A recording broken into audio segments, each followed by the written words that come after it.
بالله من الشيطان الرجيم بسم الله الرحمن الرحيم الحمد لله رب العالمين الرحمن الرحيم مالك يوم الدين إياك نعبد وإياك نستعين اهدنا الصراط المستقيم صراط الذين أنعمت عليهم غير المغضوب عليهم ولا الضالين.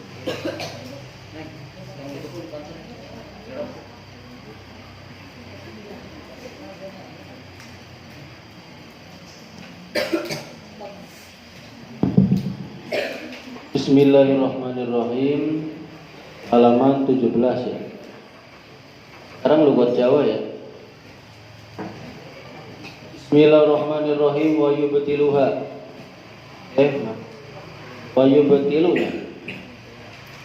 Wa yubtilulan batalaken as-sholata ing salat. Wa yubtilulan batalaken atau dadi batal. Yubtilulan batalaken as-sholata ing sholat. Opo sing batalaken? Opo al-kalamu ngomong? Opo al-kalamu ngomong amdan hale disengaja? Amdan hale disengaja. Walau senajan ana opo kalam iku biharpa ini kelawan rong huruf. Walau senajan ana apa kalam iku biharpa ini kelawan rong huruf. Dua huruf. Wa nasian lan senajan ana apa kalam iku nasian hale kelalen. Wa nasian lan kelalen lah singkat. Lupa. In kasuro lamun elate in kasuro lamun ake opo kalam. In kasuro lamun ake opo kalam. Wa yubtiluha lan batalaken ing salat. Wa yubtiluha lan batalaken ing salat opo al kalamul kasiru. Opo al kalamul kasiru. Pekerjaan yang banyak. Apa al-kalamul kasiru pekerjaan yang banyak. Kasalasi khutuatin kaya telu piro-piro jangkahan. Kasalasi khutuatin kaya telu piro-piro jangkahan.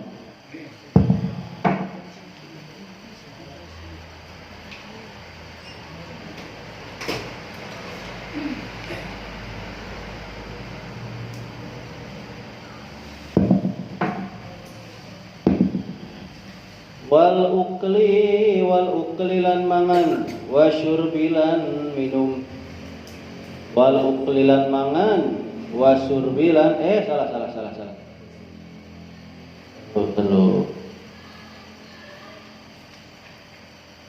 Oh ini bukan ini ya. Ini wa yubtiluha wal aqlu.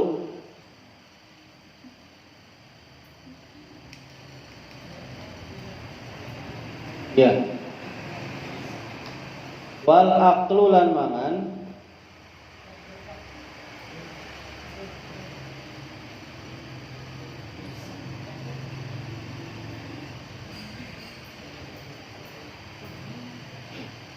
wa syirbu lan minum.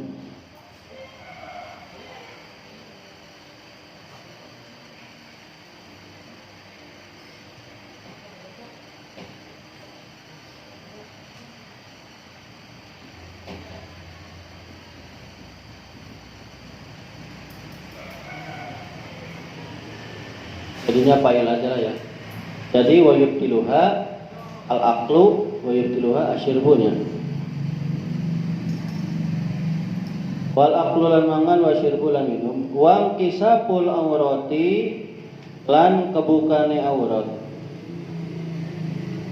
Wa kisapul aurati lan kebukane aurat ilam tustar.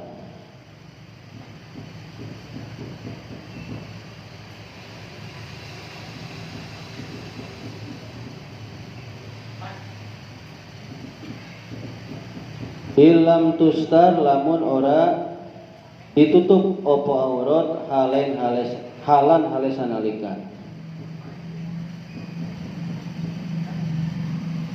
halan halesanalika.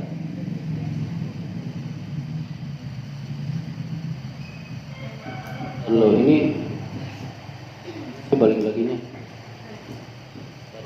Loh.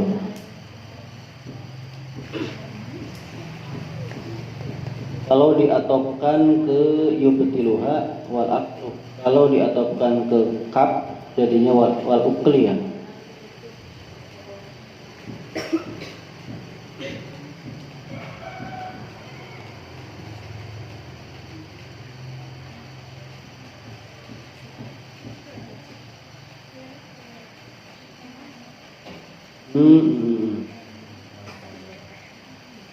Yes.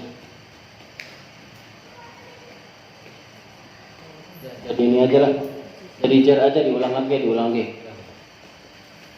Kasalah si hutuatin kaya telu pira-pira jangkahan wal uklilan mangan wa syurbilan minum wang kisyapil aurati ke ini aja lah tetap aja. Wang kisyapil aurati lan kebukani aurat ilam tustar lamun ora ditutup apa aurat halan alesanalika. Terus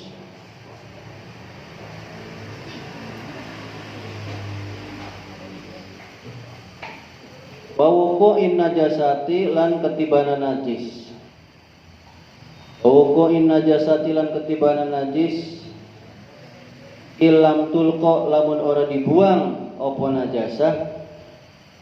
Ilam tulko lamun ora dibuang apa najasah halan halesanalika. Halan cepet-cepet atau halesanalika.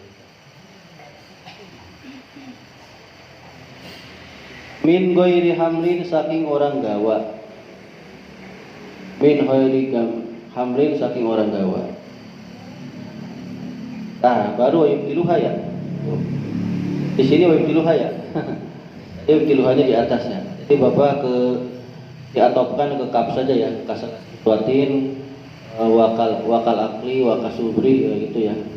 Wakan kisabil aurati waka wuku'i najasati.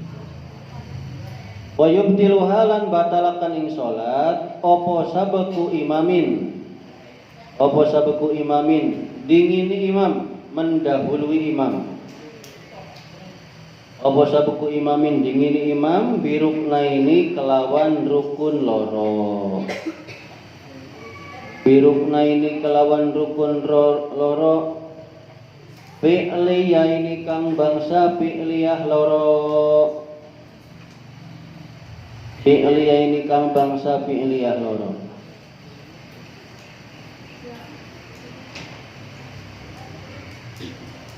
Wa kadzalan iku kaya batalaken ing salat. Wa kadzalan iku kaya batalaken ing salat. Wa kadzalan iku kaya batalaken ing salat at-takhallufu. At-takhallufu utawi keri atau ketinggalan. Keri tinggalan. At-takhallufu utawi keri atau ketinggalan. Bihima kelawan rukun loro. Bihima kelawan rukun loro. Bigoiri udrin kelawan ora ana udur. Bigoiri udrin kelawan ora ana udur.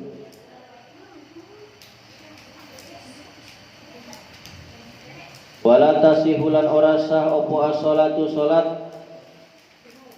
Wala tasihulan ora sah opo as-sholatu salat.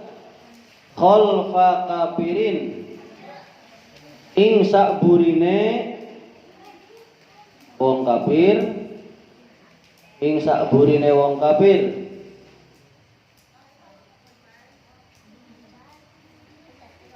Wa mro'atin lan wadon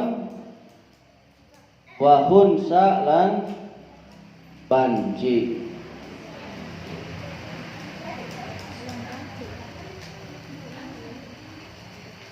Oke, segitu dulu lah.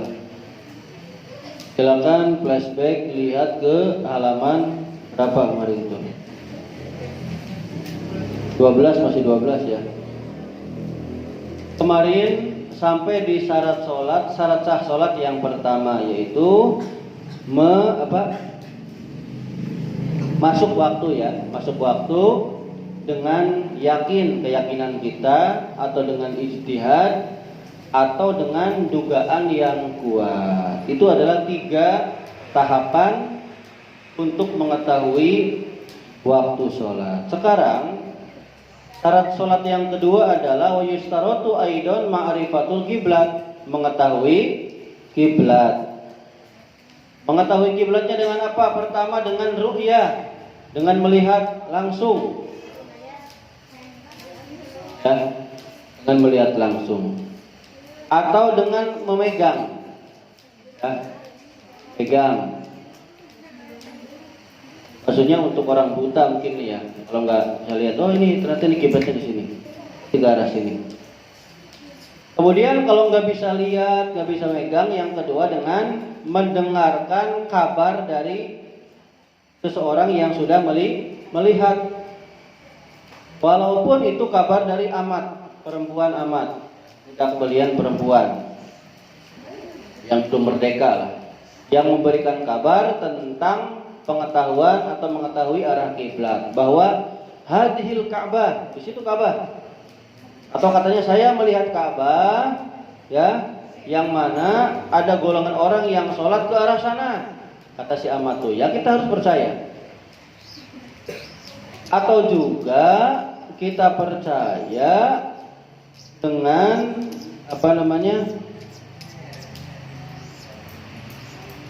menggunakan kompas. Di kitab Sulamun aja di sini ada keterangannya berapa ya? Nah ini nih. Untuk di Pulau Jawa nih ya, 26 derajat. Jadi kalau ke arah barat, Pak, kalian kalau pakai HP itu ya, misalnya ke arah barat, pas barat ya. Lebihkan nyerong ke kanan sekitar 26 derajat. 26 derajat. Maka insya Allah pas ya. Tuh.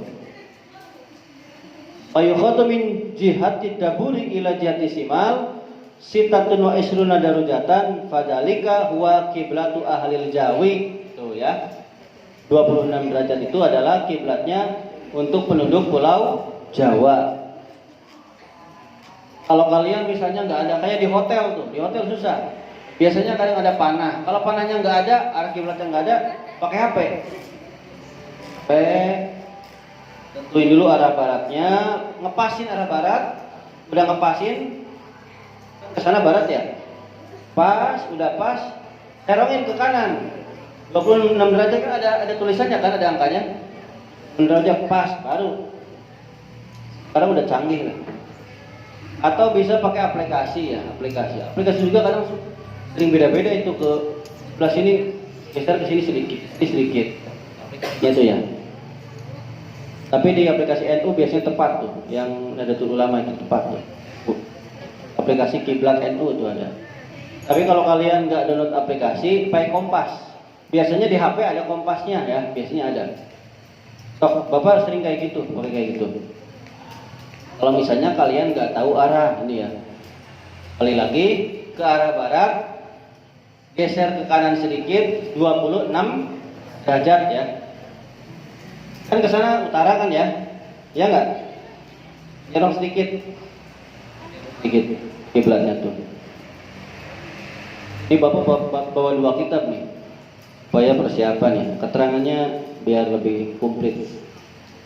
Oke, lanjut.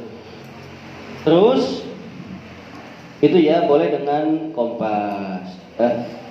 Kemudian boleh juga dengan mendapatkan kabar dari desa yang mana desa itu sudah lama hidup banyak orang Muslim, ya, banyak orang Muslim di sana. Bahwasanya disitulah ada tanda-tanda, maksudnya orang sudah menghadap kiblat ke sana. Boleh. Biasanya kiblat mah ke sini, kita mah ngadepnya. Dari dulu ke sini ngadepnya. Itu ya. Kemudian selanjutnya adalah dengan ijtihad. dengan ijtihad. Ijtihad sungguh-sungguh mencari tanda-tanda kiblat. Gimana caranya lah? Adapun yang paling bawah sekali tanda-tanda kiblat adalah dengan cara melihat arah mata angin. Wa ad'afuha ar-rihu. Jadi lihat tanda-tanda kiblat itu dengan mata angin. Kan angin itu kadang ke sana ya. Sana kanan. Itu yang paling bawah. Yang paling kuat adalah al-qutbus syimali, lintang bangsa lor, yaitu kan menggunakan tadi itu lintang bangsa lor. Ya pakai kompas lebih akurat lah. Kan pas misalnya. Kemudian kalau ijtihad nggak bisa, maka terakhir taklid, bitaklid disikoh, mengikuti kepada yang dipercaya, ya seperti itu. Sekarang begini nih, fa in shalla bila taklidin wa huwa ajizun anil ijtihadi ka'ama basirin aw basiratin kodo wa in asoba. Ini penting nih. Kalau misalnya ada orang yang sholat tanpa taklid, dia tanpa mengikuti idam lah ke yang lain, ikuti sana, nggak ada, asal sholat aja, ya, nggak ada taklid, nggak ada mengikuti kepada orang lain gitu, asal sholat aja nih, dan dia tidak mau untuk ijtihad mencari tanda-tanda arah kiblat, dia nggak mau. Nah, seperti orang yang buta melihat, atau orang yang buta hatinya ya meninggal hati, maksudnya pokoknya mah ya kalau orang malas gimana sih cari ya, katanya udahlah saya mau pergi sini aja mereka doang. Meskipun dia betul sholatnya, kalau tanpa melalui 4 proses tahapan pamarotibu ma'rifatul kiblati arbaun, tingkatan mengetahui kiblat itu ada 4 ya. Tadi kan dengan ru'yah melihat, ya enggak? Kemudian dengan apa tuh? Yang kedua, kabar dari orang yang terpercaya, gitu kan? Yang ketiga dengan ijtihad, yang keempat dengan taklid. Kalau tanpa keempat metode ini menentukan arah kiblat, meskipun benar sholatnya tanpa taklid, tanpa yang keempat ini, maka lam tasihha sholatuhu, sholatnya tidak sah. Justru qada, sholatnya harus diulang lagi. Oh, itu ya. Nah itu ya. Kemudian wajib menutup aurat bagi orang yang mampu, meskipun dia ada di tempat yang gelap sendirian. Kadarga sendirian, peteng, udahlah sholatnya telanjang saja, nggak bisa. Wajib menutup aurat dengan penutup yang bisa menghalangi terlihatnya warna kulit. Awas nih. Meskipun tidak bisa menghalangi bentuk badan. Ini kayak gini kan menghalangi warna kulit. Bentuk kaki Bapak kelihatan kan? Tuh. Meskipun bentuknya kelihatan, tapi kulitnya nggak terlihat. Ini namanya satir ya. Maka tidak cukup dengan satir atau penutup dari kaca. Pakai kaca aja lah. Kalau itu telanjang pakai kaca, ya tetap aja terlihat. Atau dengan air yang bening. Cukup. Nih pikir air semua. Misalnya kita di tengah-tengah apa tuh? Kolam yang segi 4 ya nggak terlihat, tetap nggak boleh. Atau sholatnya di dalam air segini. Wah, baru airnya segini ya. Taruh berpak. Seumpama ini mah. Kan ketutupan auratnya laki-laki misalnya. Dia tetap nggak sah. Atau menggunakan baju yang tipis, bajunya tipis sekali. Tipisnya tuh merangyang, kelihatan kulitnya. Kan ada ya, yang tipis banget, warna kulitnya terlihat, itu jangan, harus hati-hati. Awas. Makanya pakai baju yang putih, pakai kaos dalam. Gimana caranya? Udelnya jangan terlihat. Udelnya, awas itu udelnya. Karena yang maksudnya adalah maksud penutup itu untuk menghasilkan atau menutup sesuatu yang ditutup. Kemudian penutupnya harus suci, tidak boleh yang najis. Kalau yang najis nggak bisa. Bisa mubtilun di sholat, membatalkan sholat. Misalnya nggak ada baju lagi, hanya itu yang najis, maka fayusolli hinaidin arian. Sholatlah dengan cara telanjang. Misalnya bajunya ini doang nih, bajunya ini doang. Ini najis semua, ya telanjang sholatnya, sah. Walai ada ta'alaihi, dan tidak wajib untuk dikodok atau balik lagi sholatnya, nggak wajib. Misalnya udah sholat ya, nantilah mau diganti lagi nggak bisa. Atau udah sholatnya udah selesai nih, ada yang ngasih baju, ya udah sholat dari tadi, udah nggak usah dibalik lagi, nggak usah balik lagi sholatnya, udah sah sholat. Tapi kalau zaman sekarang, awas nih zaman sekarang nih ya, Bapak kasih peringatan pada kalian, bukan berarti hukum ini baku, kita terusnya menggunakan hukum ini, tidak. Kita kalau memang baju kita najis, kita kan bukan di hutan, iya nggak? Minjem. Bapak pernah bawa murid apa tuh? Lomba kori ya kiro, lomba kori lah. Nah, Bapak nggak bawa mau kena, minjem, malu Pak. Bapak yang minjem. Assalamualaikum, nggak ada orangnya. Assalamualaikum, Bapak minjemin. Dipakailah sama murid Bapak. Setelah selesai, mana mukeranya? Udah Pak, biar saya aja yang ngebalikin. Tuh, malu sendiri, iya nggak? Karena bapaknya ngasih contoh gitu loh. Jangan malu, jangan malu. Banyak orang baik kok. Orang bapak saja pernah, bukan pernah ya, hampir sering tidur di rumah orang. Bapak kan kalau misalnya dulu ya waktu bujangan tuh, Majalengka, Kuningan, Bogor, Paleman, tidur di musola ya, atau di masjid, dikunci di luar tidur tuh. Tidur di sini, di rumah saya aja, tidurnya di rumah aja, kasihan dinginan. Gak apa-apa di sini aja, udah di rumah aja. Bapak sering loh nginep. Banyak orang baik, banyak. Yang penting niat kitanya tulus, kitanya baik, jangan dimanfaatkan ya. Tapi Bapak pernah nginep ya, ternyata yang punya rumah anaknya kesemsem dengan Bapak, masih ingat? Mudah-mudahan nggak lihat ini ya, mudah-mudahan. Jadi Bapak itu nginep, tolong lah kayak, tolong. Pas udah ditolong, kunci motor Bapak nggak ada. Mau pulang tuh kunci motor nggak ada. Mana ini tuh ya? Ternyata usut punya usut diambil oleh si perempuan itu, anak yang punya rumah. Sampai bilang gini, motornya nggak akan dikasih kalau AA nggak nganterin Neng. Pengen dianterin ke rumah, nggak tahu bibinya nggak apanya lah, rumahnya dekat enggak, ya udah saya anterin. Itu di motor, aduh ngomongin dosa ya, aduh dosa. Sana anterin, anterin ya. Udah ya saya mau pulang. Perjalanan jauh. Kalau nggak salah, Bapak lupa ya. Nggak tahu di Bogor, nggak tahu di Majalengka, Bapak lupa tempatnya di mana. Pernah. Nah udah nganterin ke bibinya, mau pulang susah Bapak. Ini masih cerita nih, pulang susah. Mana ini? Kalau ditunggu-tunggu nggak pada keluar. Saya mau pulang ini tuh. Sampai Bapak punten nggak ada terus. Beraniin diri ke belakang ke dapur. Lagi ngobrol sengaja biar jangan pulang, biar nginep lagi. Kedengaran Bapak kan nguping ya. Biar nginep lagi. Bapak di situ marah, sedikit marah ya.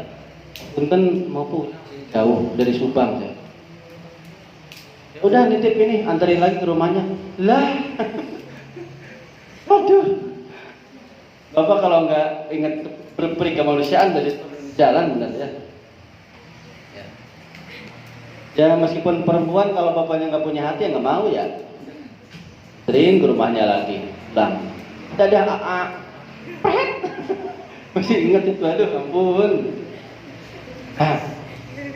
Ya terkadang kitanya ingin apa tuh namanya, ya kita ditolong tapi ternyata kan ada juga yang ngerjain. Tapi ya nggak apa-apa lah. pengalaman. Pengalaman hidup. Sampai mana tadi? Nah itu ya, jadi sholatlah dengan telanjang. Kalau memang hanya ada baju yang najis, tapi jangan karena alasan baju najis kita jadi enggan untuk minjem ke orang lain. Terus di samping penutupnya suci, ada penutup suci, terus mubahin yang diperbolehkan. Artinya tidak boleh yang haram. Misalnya nih ya, yang diperbolehkan itu seperti apa maksudnya? Walakin tasiu salatu rajulin satra auratihi bil harir wa in haruma alaihi indal qudrati. Nah, ini nih. Tidak boleh sholatnya pakai sutra. Sutra kan haram, ya enggak? Ya, baikkan sutra haram. Tapi kalau misalnya nih, ini najis, nggak ada lagi selain yang sutra, maka itu boleh dipergunakan. Ya, pakai sutranya boleh, ya. Boleh ya, meskipun haram tapi boleh. Ya. Itu. Terus jangan karena melebihi atau apa nih, dipotong aja lah, jangan, gak usah dipotong. Karena sutra tersebut hanya diperbolehkan ketika lihajatin, karena ketika butuh saja tadi. Karena ini najis, adanya yang sutra boleh ya. Terus ketika memang tidak adanya selain perkara selain sutra ya, hanya ada sutra-sutranya, boleh dipergunakan. Terus kalau misalnya ada pakaian yang memang bukan pakaian dia tapi haram untuk dipakai, katakanlah gosok lah ya, gosok atau mencuri lah gitu. Tuh di sini tidak boleh dipakai, tidak boleh ya. Wa akhadha bihi qahran, dan dia ngambil dengan paksa, kan mencuri atau gosok. Bal yusolli aryan, tidak boleh menggunakan pakaian yang dicuri tadi atau diambil secara paksa, tapi bolehlah dia sholat dengan cara telanjang. Tetap tidak ada konsekuensi untuk dia sholat harus diulang. Sholatnya nggak wajib diulang, sah sholatnya. Itu ya. Kalau aurat sudah tahu semua ya. Untuk laki-laki dari lutut sampai pusar. Untuk perempuan semua anggota badan kecuali wajah dan kedua telapak tangan. Dohir batin sampai pergelangan. Ini yang boleh terbuka sampai sini. Kemudian wajib menghilangkan najis yang tidak dimampu dari pakaian. Ya, dari pakaian. Setiap orang yang dibawa atau yang bertemu dengan orang tersebut dengan najis, pokoknya harus dibersihkan. Nah, gitu. Dari badan. Kalau yang dari badan, termasuk badan itu adalah dalamnya hidung, dalam mulut, dalam mata harus dibersihkan. Belek apa dibersihkan ya. Kemudian menghilangkan najis yang ada di tempat sholat. Sebagaimana yang disabdakan oleh Nabi Muhammad SAW, tanazzahu minal bauli. Bersucilah kalian semua, bersihkanlah oleh kalian semua dari air kencing. Ya, seperti itu. Pokoknya yang bersih lah. Kemudian lagi ya, wajib berdiri bagi orang yang melaksanakan sholat fardu. Sholat duhur, asar, maghrib, isya, subuh, wajib sholatnya dengan cara berdiri. Wajib. Pasti. Meskipun itu sholat yang dinadarkan, ya, sholat nadar pun wajib. Sholat ibadah yang diulang kembali wajib. Ini kayak ada ehonnya ya? Ada ehonnya nggak sih? Enggak enak soalnya. Oh, loh, tes 1 2. Ada ehonnya nih, udah. Tes 1 2. Nah, ya ini ya. Halo, tes 1 2. Tes. Nah, ini nih. Nah, tes.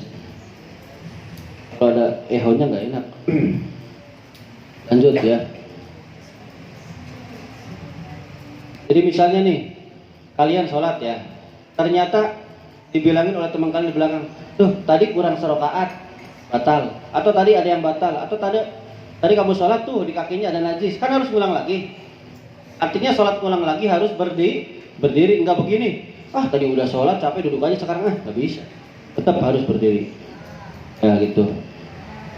Terus sholatnya anak kecil juga sama, berdiri. Gimana caranya berdiri? Tulang punggung itu harus lurus, cecek ya. Fala yaduru itraqur ra'si bal yusanu. Enggak apa-apa kalau kepalanya nunduk karena memang itu disunahkan. Yusanu mau di an-nadru mau di asujudi. Disunahkan melihat tempat sujud. Dan tidak diperbolehkan untuk bersandar kepada sesuatu yang mana kalau kita bersandar itu akan gugur. Misalnya nih, kita bersandar, ini pasti bakal runtuh, atau pasti kalau bersandar ke sini pasti bakal jatuh. Nggak boleh ya, sih nggak boleh. Wa yukrahu al-istinadu bal yubtilu. Bahkan ada yang menghukumi makruh bersandar, bahkan ada juga yang menghukumi membatalkan bersandar itu apabila sampai kakinya mengangkat, ya, sampai kakinya mengangkat. Jadi boleh bersandar itu apabila kita benar-benar nggak kuat untuk berdiri. Kita lagi sakit, umpama. Karena saking wajibnya berdiri, kita harus berdiri. Di sini nih, walaupun biijrotin, walaupun dengan ngasih upah ke orang lain. Kita bisanya ngasih upah, saya pengen sholat nih kasih 20.000, pegangin ya. Saya kuat tapi harus pegangin sedikit. Itu harus ngasih wajib, saking wajibnya berdiri. Atau pakai itu, saking wajibnya harus. Jadi nggak apa namanya, nggak manja. Encok sedikit udahlah duduk, nggak bisa. Ya di sini saking wajibnya harus berdiri. Nah.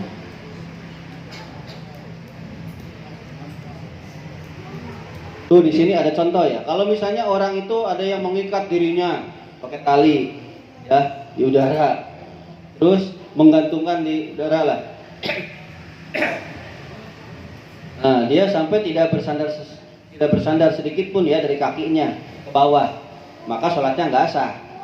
Meskipun misalnya antal sedikit ke bumi, tapi dia ngikat ke atas, ya maksudnya cuman tal doang gitu enggak.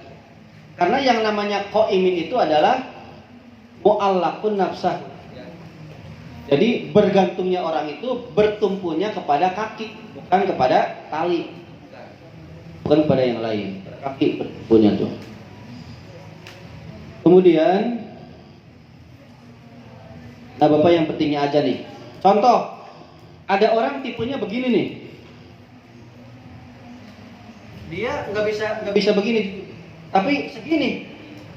Kan ada yang begini ya, segini. Berdirinya tuh segini, udah pol. Di sini nggak bisa. Tapi ternyata dia sholatnya malah begini. Allahu Akbar begini. Ya nggak sah. Harus benar-benar sampai ke pol yang dia bisa. Misalnya dia bisanya cuma segini, ya sah. Nggak boleh duduk, tetap sah. Tapi kalau misalnya bisanya cuma begini, baru duduk. Batasannya ruku ya, batasannya. Gitu.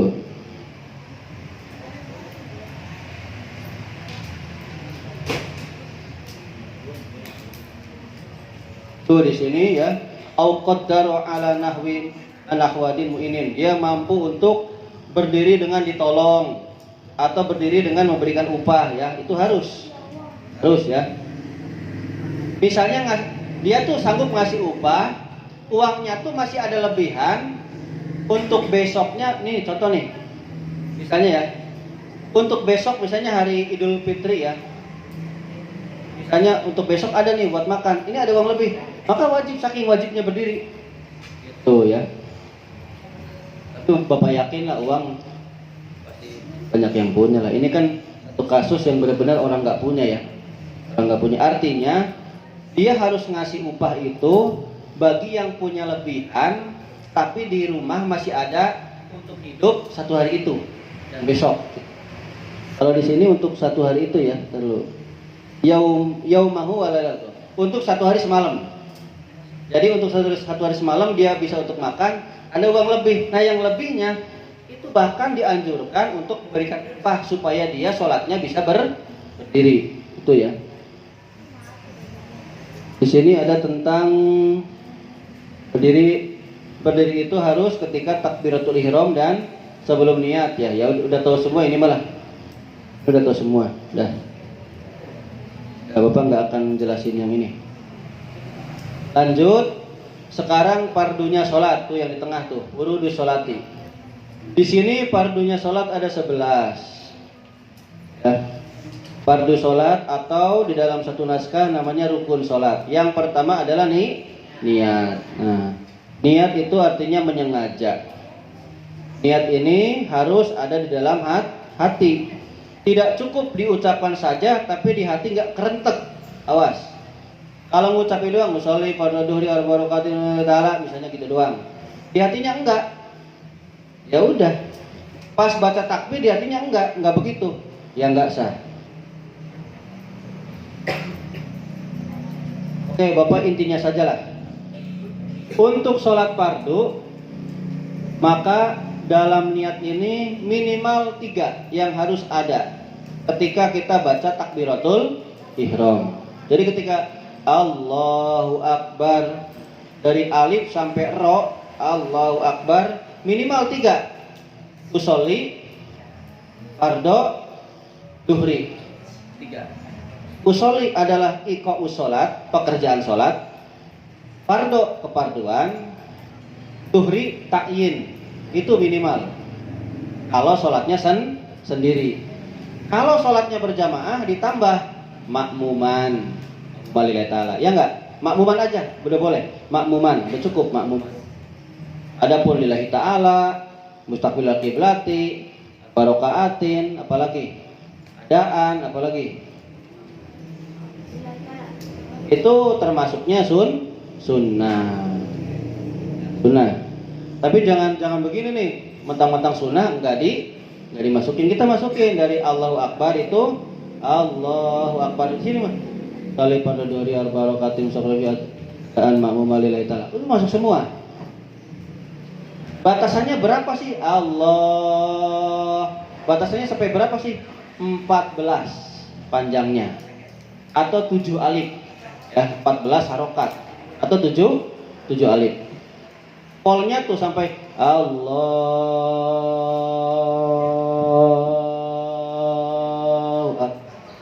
11 atau 7 alif. 1 alif 2 harokat lah. Seperti itu. Itu dalam kitab Tanwirul Qulub. Di sini nggak ada ya, terangin. Nah, kalau untuk sholat yang di sini boleh usolli fardhu duhri atau usalliyat duhro pardon. Udah, usolli fardhu duhri aja lah yang paling utama gitu. Untuk sholat sunnah rawatib dulu, rawatib. Sholat sunnah rawatib. Usoliyat duhro qobliyatan boleh. Misalnya qobliyah ya. Usoliyat duhro qobliyatan atau usolli qobliyatan duhri boleh. Pak, gimana kalau asar, Pak? Usolli sunnatal asri boleh.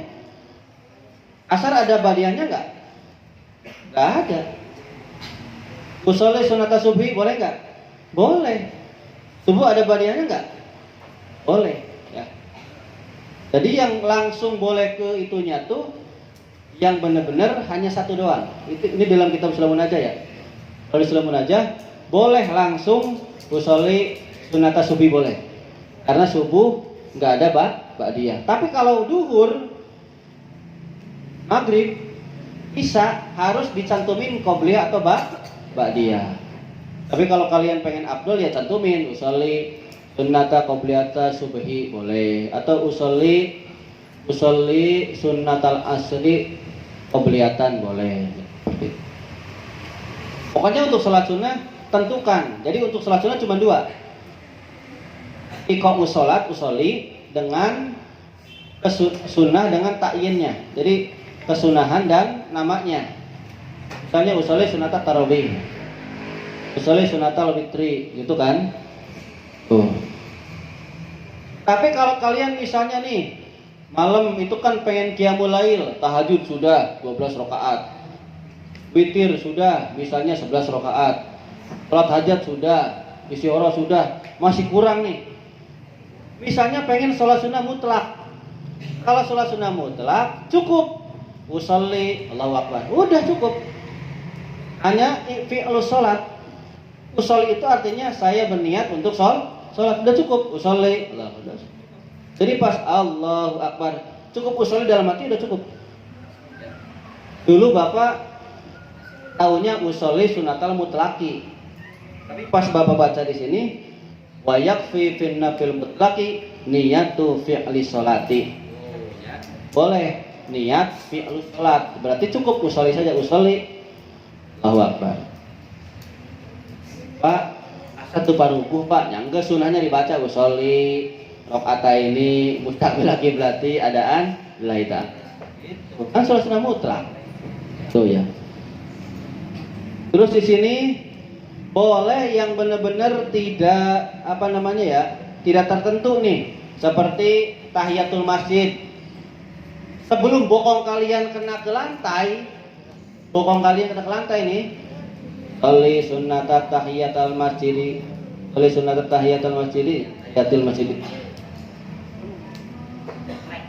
tahiyatul masjid. Pokoknya setiap masuk aja udah, kapanpun itu boleh 2 rakaat. Atau kalian habis wudu, ini masih basah nih. Usolli sunatal wudu'i rakaataini boleh. Tuh sunah wudu. Atau sunah ihram. Dipakai pakaian ihram. Boleh sunah ihram. Atau sunah istikharah dalam 2 pilihan. Boleh nih. Baik waktu duha boleh, habis duhur boleh. Malam boleh, istikharah boleh. Kalau sunat tawaf boleh, ulang-ulang boleh. Ini boleh tawaf. Ini yang diulang-ulang boleh ya, awas nih. Kan kalau yang lain mah kan witir kan ada batasnya ya, 11 rakaat, ya enggak? Duha 12 rakaat, itu kan? Tahajud 12 rakaat, ada batasnya kan? Nah ini mah yang enggak ada batasnya. Boleh seperti itu ya. Tapi sholat sunnah mutlak ini adalah sholat yang paling bawah derajatnya. Satu, niat. Kedua, takbiratul ihram. Ini adalah rukun yang kedua. Rukun kedua sholat takbiratul ihram.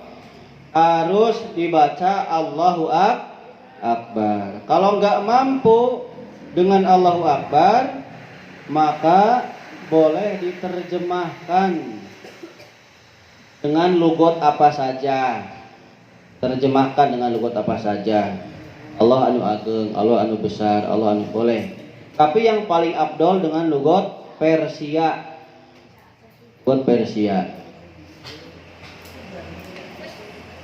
Meskipun dia bukan berasal dari lugot Persia, ya, paling afdol dengan lugot Persia. Kemudian jangan memindahkan kepada dikiran yang lain dengan selain Allahu Akbar, nggak boleh. Allahur Rahman nggak boleh. Dan wajib untuk belajar sampai bisa mengucapkan Allahu Akbar. Meskipun dia sedang dalam perjalanan, wajib belajarnya. Tuh ya. Wajib membarengkan niat dengan takbiratul ihram semuanya tanpa dibagi-bagi kepada bagian-bagian takbiratul ihram semuanya. Gak boleh bagi-bagi, pokoknya Allahu Akbar, pas Allahu Akbar niatnya dibacain semua. Menghadirkan hati ya. Nah ini penting udah. Dari alif sampai ro.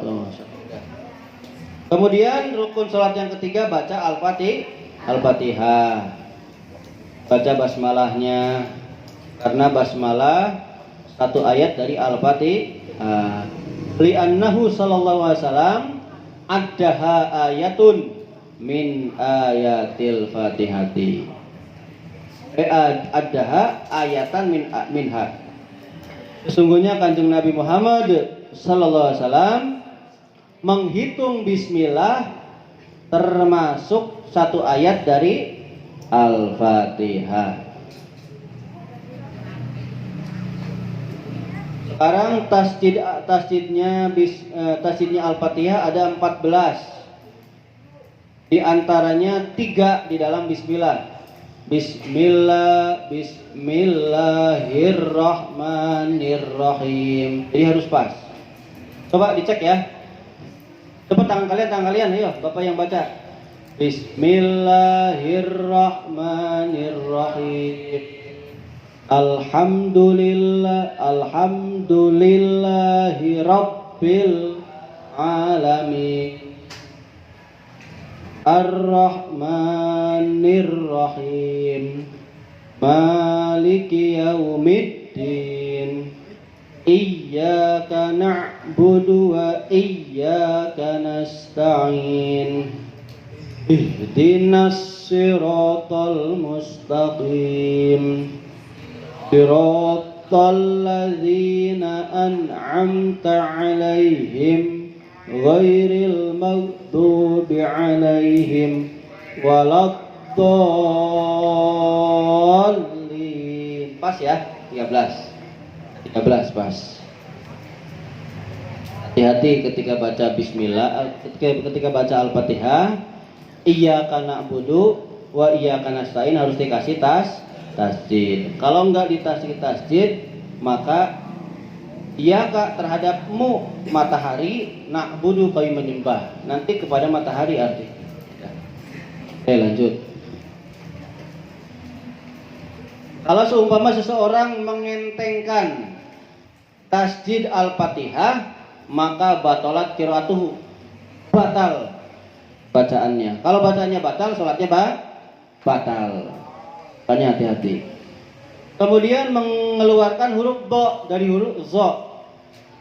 Waladdallin.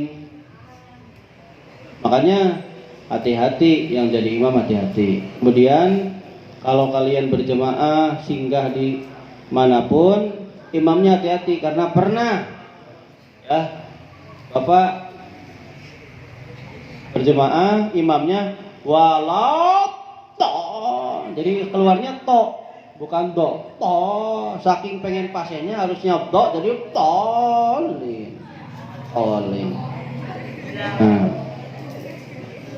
Nah, sekarang dibahas ya.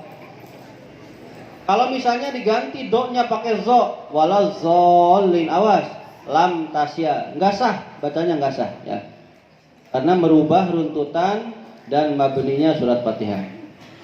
Karena di dalam surat Fatihah nggak ada zo, nggak ada huruf zo, nggak ada huruf sa, nggak ada huruf ja, kho, za, sya, fa, nggak ada.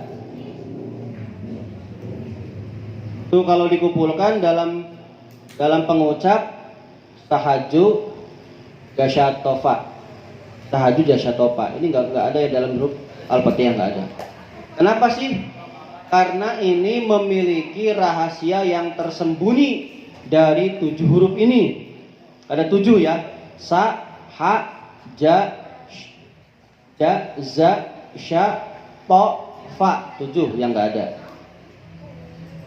Karena dikatakan sa itu menunjukkan kepada kerusakan, subur, ihlakullah, al-kafiro. Sa itu menunjukkan Allah menghancurkan orang kafir. Kalau jim itu menunjukkan kepada jahanam, neraka jahanam. Wal kho itu menunjukkan kepada khobasah. Wal khisaroh, khobasah hancur, khisaroh rugi. Ya. Zai ila zakum. Zai itu zakum. Zakum itu makanan penduduk neraka, makanan ahli neraka, zakum. Kemudian shin, syaukah, duri, ya duri. Zo, zulmah, kegelapan. Fa, fadihah, kawaleh itu kejelekan lah ya, kejelekan. Sesuatu yang jelek lah. Wal afai dan alfai itu ular yang tidak ada manfaatnya. tidak ada manfaatnya ya. Yang mana di ular tersebut tidak ada obatnya. Itu ya. Mudah-mudahan kita berlindung dari bacaan-bacaan tersebut. Jangan sampai kita baca Fatihah ada 7 huruf itu ya. Kemudian huruful Fatihati ghairul mukarrarah isna wa isyruna arfan. Huruf-huruf Fatihah ada yang tidak diulang-ulang itu ada 22 huruf. Jadi kalau huruf Fatihah hurufnya enggak diulang, jadi misalnya huruf alif ya. Alif kan banyak kan ya. Pokoknya kalau dihitungnya enggak diulang-ulang, itu semuanya ada 22. Sesuai dengan bilangan tahun yang mana Al-Qur'an diturunkan sebanyak 22 tahun. Ya. Wa huwa sirrun badi'un, merupakan rahasia yang sangat indah.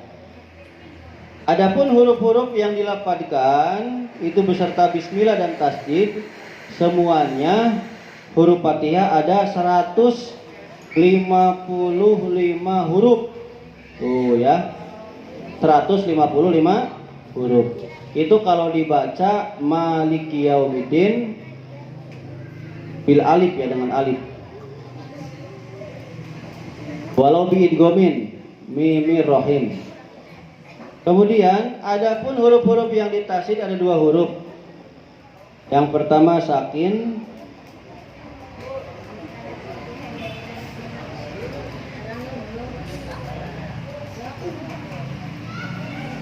kalau misalnya orang itu nggak bisa baca Fatihah, maka baca 7 ayat dari Al-Quran yang baik-baik ya, yang di Al-Quran yang dia bisa, maksudnya yang dia bisa. Meskipun yang dibaca itu 7 ayat bermacam-macam, beda-beda, tidak berurutan misalnya ya, nggak apa-apa. Meskipun nggak berfaedah secara urutan. Contoh, baca Fatihah nggak bisanya Bismillahirrahmanirrahim. Inna syani'aka huwal abtar. Qul huwallah ilahin nas. Saya begitu, dihitung sampai 7. Enggak apa-apa. Kalau enggak hafal Fatihah. Kalau misalnya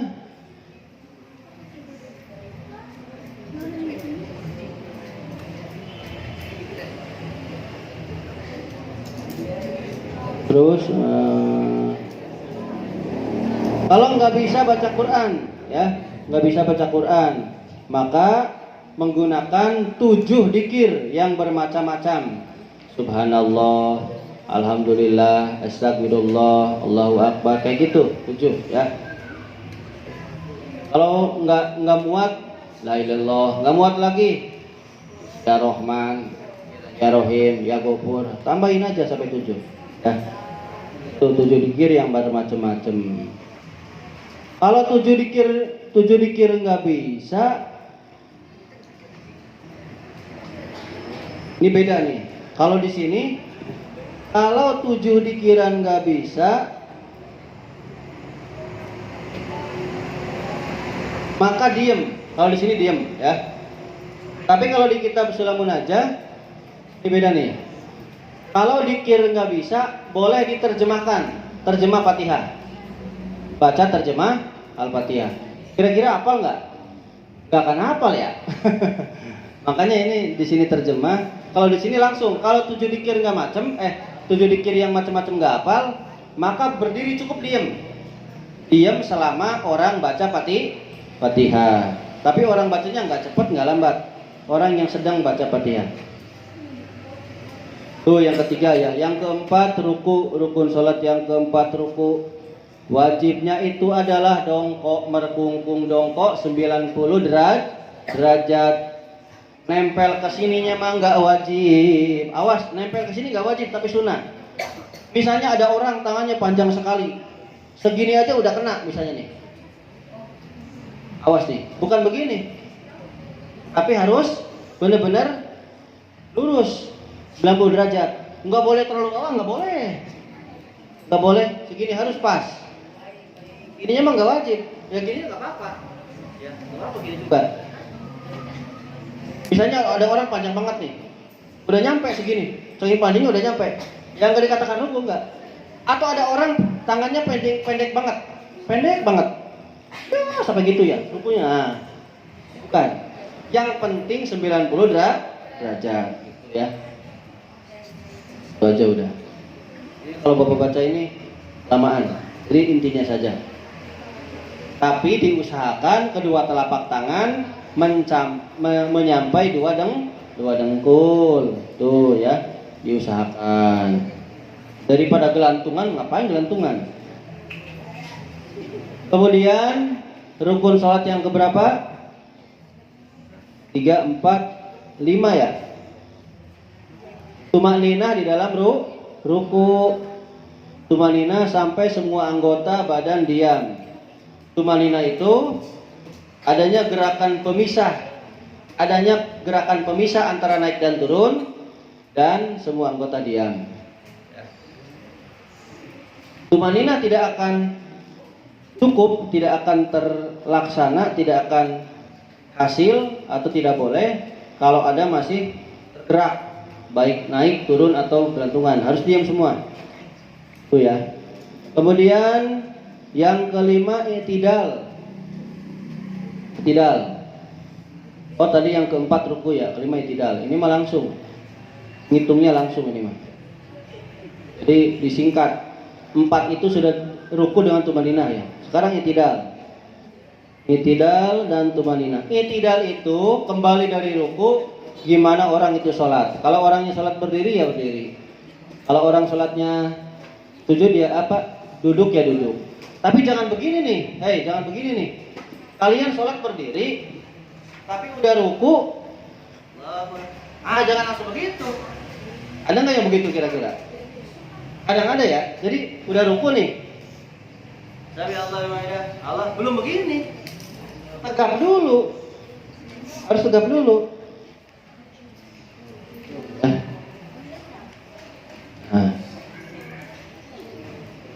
Sama, duduk juga sama, harus tegap dulu duduknya. Tumaninah, terus tumaninah i'tidal ya. Kemudian yang keenam yaitu sujud.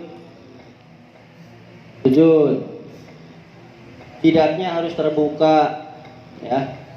Batin atau dalam ininya nih, dalam telapak tangan, kedua dengkul, dan ujung-ujung dalamnya jari-jari kaki.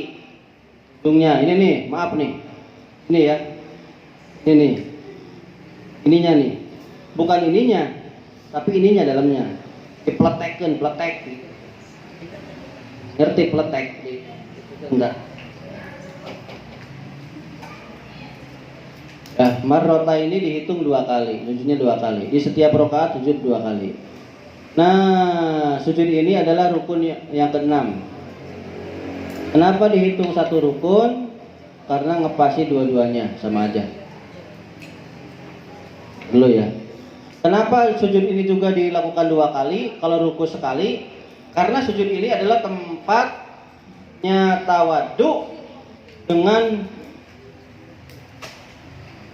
bacaan tawadhu yang paling mulia-mulianya anggota.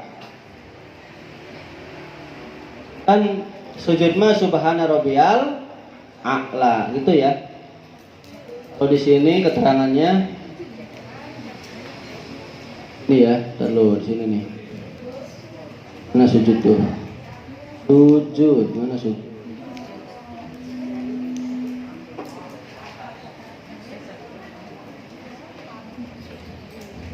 Ablagu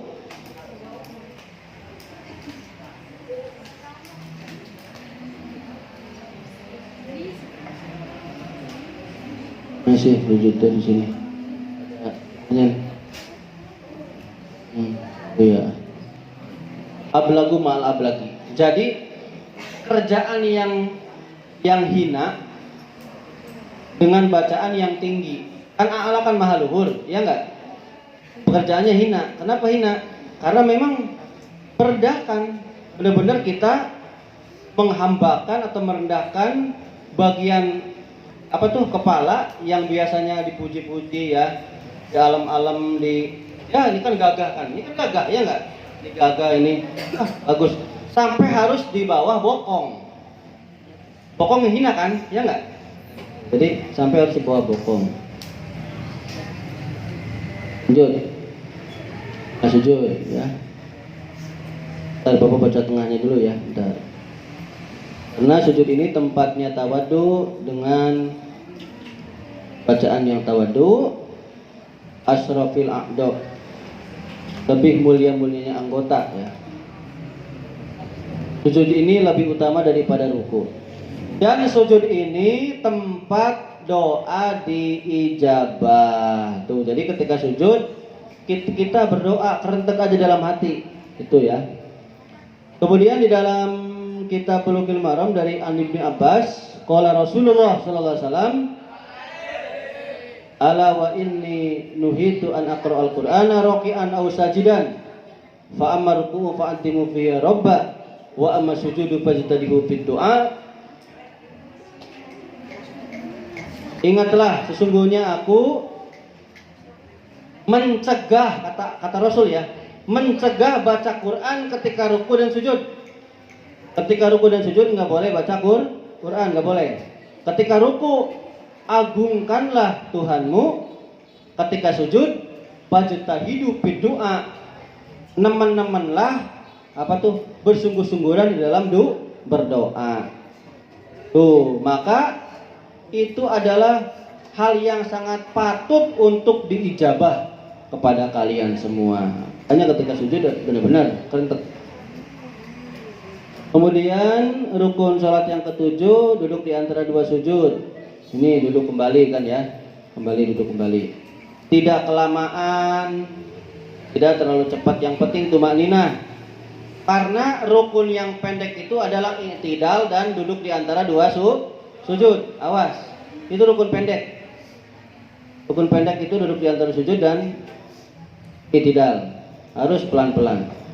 Harus jangan kelamaan. Ya, jangan kelamaan.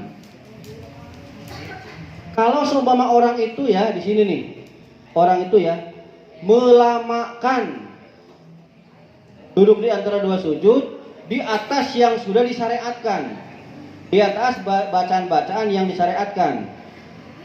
Kira-kira lama bacaan Al-Fatihah, ya, maka batolat sholatnya batal. Orangnya sengaja, orangnya ngerti, batal sholatnya. Hati-hati ya. Hati-hati. Kemudian tumanina, duduk di antara dua sujud, ya. Ada yang kelewat nih, bawa baca nih. Ketika sujud nih ya. Misalnya ada sesuatu yang membuat kita sakit, apa sih ya, batu atau duri lah ya. Misalnya kan sujud harus watahamulu, harus ditekan kan ya. Syaratnya sujud itu adalah wataham mulu, harus ditekan. Ketika kita nekan, aduh sakit pisan. Nah, kalau memang itu terasa duri atau sangat menyakitkan ya, menyakitkan bagi kita, stop begitu aja. Nanti pas sujud yang kedua kita pindah, geser, jangan yang situ. Ini itu penting tuh. Jadi jangan karena syaratnya sujud harus tekan terus sampai kita berdarah sebenarnya, jangan begitu, jangan. Ini tidak dianjurkan ya. Tumanina. Terus setelah tumanina di antara dua sujud ya, sujud lagi. Orang tersebut wayaf'alu baqiya rakaati kadzalik. Orang yang sholat melaksanakan atau meneruskan sisa-sisa rakaat ya, sisa-sisa rakaat. Nah, kalau memang sudah rakaat kedua, maka dia duduk tahiyat awal. Duduk tahiyat awal dan bacaan tahiyat awal hukumnya sunnah. Di sini di dalam kitab Tuhfah ya, kata Ibnu Hajar Al-Asqalani di dalam kitab Bulughul Maram dari Abdullah bin Buhainah radhiyallahu anhu anna Nabi sallallahu alaihi wasallam beliau salat duhur, kemudian beliau berdiri dari rakaat yang kedua dan beliau tidak duduk. Ini ada sejarahnya nih. Beliau rakaat kedua harusnya kan duduk, ini berdiri. Kemudian makmum berdiri sampai meneruskan sholat. Kemudian jemaah atau makmum menunggu Kanjeng Nabi baca salam. Kemudian Kanjeng Nabi mengucapkan Allahu Akbar. Artinya Kanjeng Nabi sini wasajada sajadataini. Kanjeng Nabi melaksanakan sujud sahwi. Jadi kalau misalnya tuh di sini ada kisahnya ya. Ketika meninggalkan tahiyat awal, maka diganti dengan sujud sahwi. Sebelum Kanjeng Nabi salam, kemudian salam. Ini sejarahnya begitu. Kemudian rukun salat yang ke-8 adalah duduk at-tasyahudul akhiru wal julusu. Bacaan tahiyat akhir dan duduk tahiyat akhir itu hukumnya fardu. Awas, fardu nih. Yang terakhir fardu. Bacaannya at-tahiyatul mubarakatuh shalawatut thayyibatu lillah. Assalamu alayka ayyuhan nabiyyu wa rahmatullahi wa barakatuh. Assalamu alayna wa ala ibadillahis shalihin. Ashhadu an la ilaha illallah wa ashhadu anna Muhammadar Rasulullah. Kalau di sini wa ashhadu anna Muhammadan abduhu wa rasuluh sama saja. Kalau di sini paling sedikit at-tahiyatu lillah, boleh ya. Boleh. Itu bacaan tahiyat paling sedikit.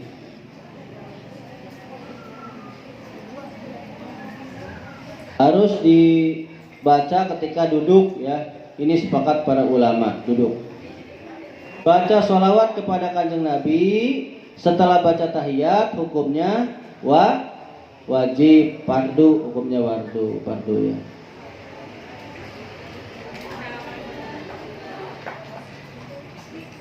Kemudian baca yang pentingnya saja ya. Baca salam. Salam yang pertama bukan salam yang kedua. Awas nih.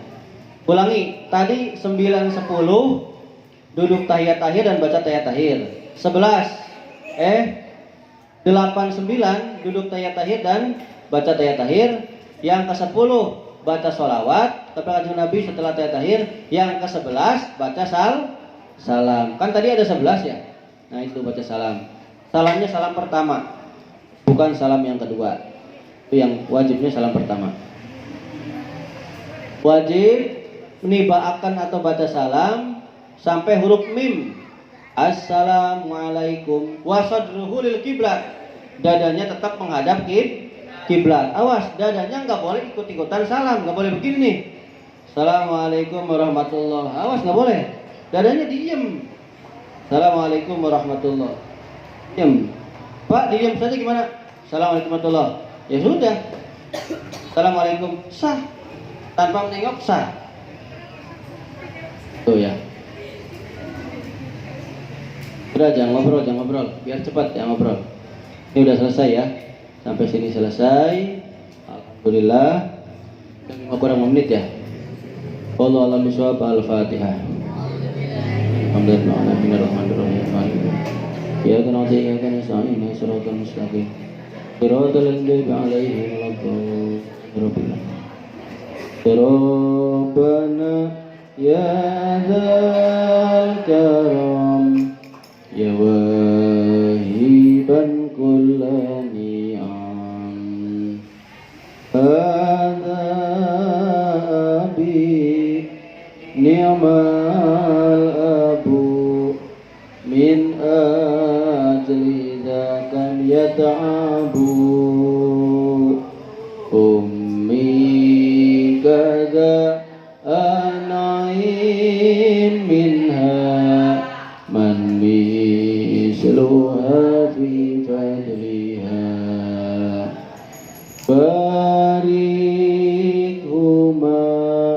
ya Rabbana waghfadu ma dauman lana ya Rabbana amin amin amin ya Rabbal alamin amin amin ya Rabbana amin ya Rabbal alamin. Bapak mau ke rumah sakit habis buka, minta doanya mudah-mudahan dokter periksanya lancar ya.